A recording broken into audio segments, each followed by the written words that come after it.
The moment the juice hit her shirt, everything stopped. The laughter. The gossip.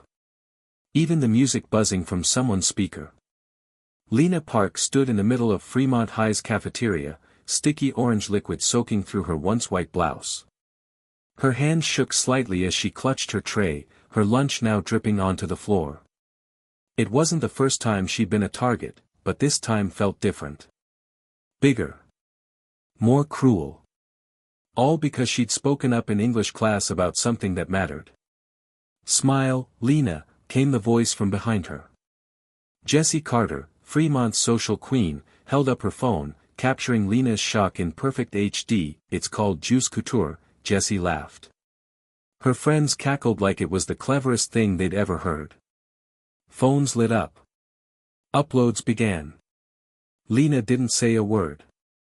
She turned, juice still dripping, and walked out. What most didn't know was that Lina had been holding everything together by threads. Her dad had been laid off. Her mom was working overtime shifts. Her scholarship depended on perfect grades.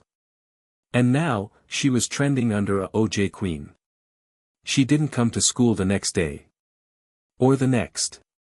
Some teachers asked where she was, but most kids moved on to the next drama. Except Malik Johnson, a senior, quiet but thoughtful, known more for helping teachers than hanging with crowds. He'd seen it happen. He hadn't laughed. He hadn't filmed.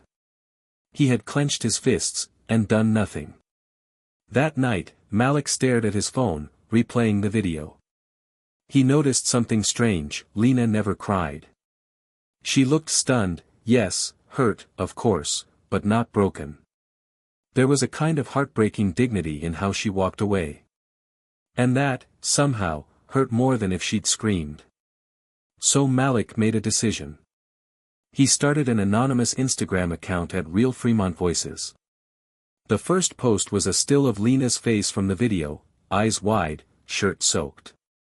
The caption read, "You think this is funny?" She had dreams in that notebook. She had books she didn't want wet. She had dignity. And we took it. What do we gain from breaking the kindest people? In 12 hours, the post had 2,000 likes. And it wasn't just Fremont students commenting anymore, it was strangers. Adults. Kids from other schools. Teachers.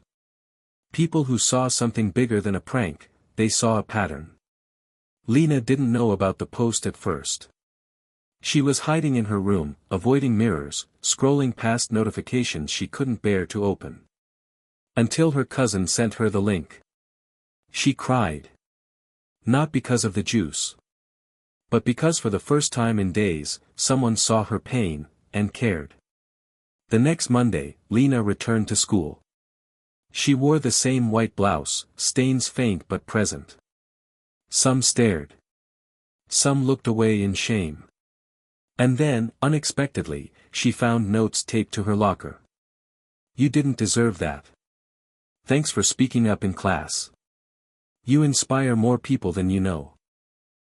Malik watched from a distance, still anonymous. He didn't want credit. He wanted change.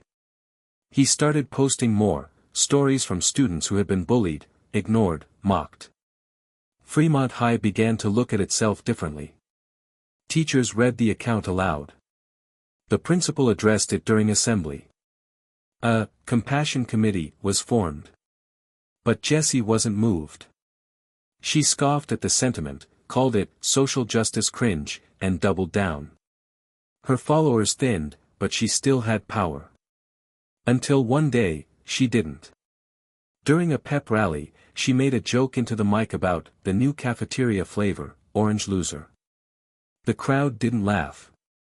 They gasped. And then, someone booed. Then another. Until the gym rang with rejection. Jessie's smirk cracked. Her confidence shattered. She dropped the mic and ran. She was found 20 minutes later behind the gym, sitting beside the trash bins, sobbing uncontrollably. No camera this time. No followers. Just her, broken in the same place she had broken others. When Lina heard, she sat with the knowledge in silence. She could feel the poetic justice. But justice doesn't always heal. She walked to the gym. Found Jessie still there. Without a word, Lina sat beside her. Jessie looked up, surprised, confused. "Why are you here?" she asked bitterly. "You want to record me now?" Lina shook her head. "I came because I know what it feels like to be alone." Jessie scoffed, but her voice cracked. "You don't owe me anything." "I know," Lina said softly. "That's why I'm here." It was the first time Jessie didn't have a comeback. She cried harder. And for a long time, they sat in silence, two girls on opposite sides of the same cruelty, learning how pain travels until someone chooses to stop it. The next day, Malik posted again.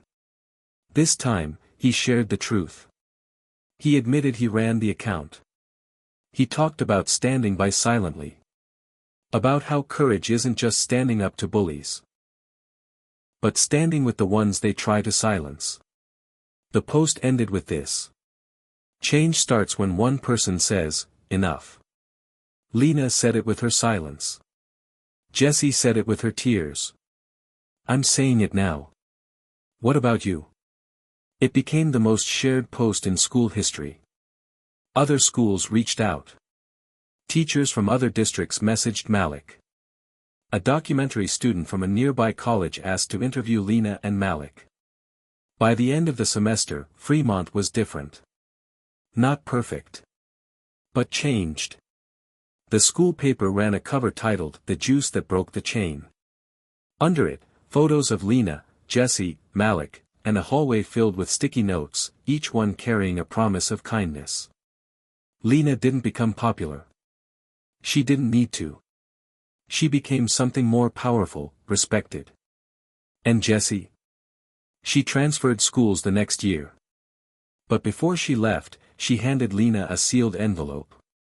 Inside was a photo of the two of them on the bench outside the gym, taken by someone unknown. On the back, Jessie had written, "Thank you for giving me a second chance before I even earned it. I hope someday I learn to do the same." Final message. You can't always stop the juice from spilling. But you can decide what kind of stain it leaves behind. Some wounds become scars. Others become stories. And sometimes, the kindest heart in the room teaches the cruelest one how to beat again.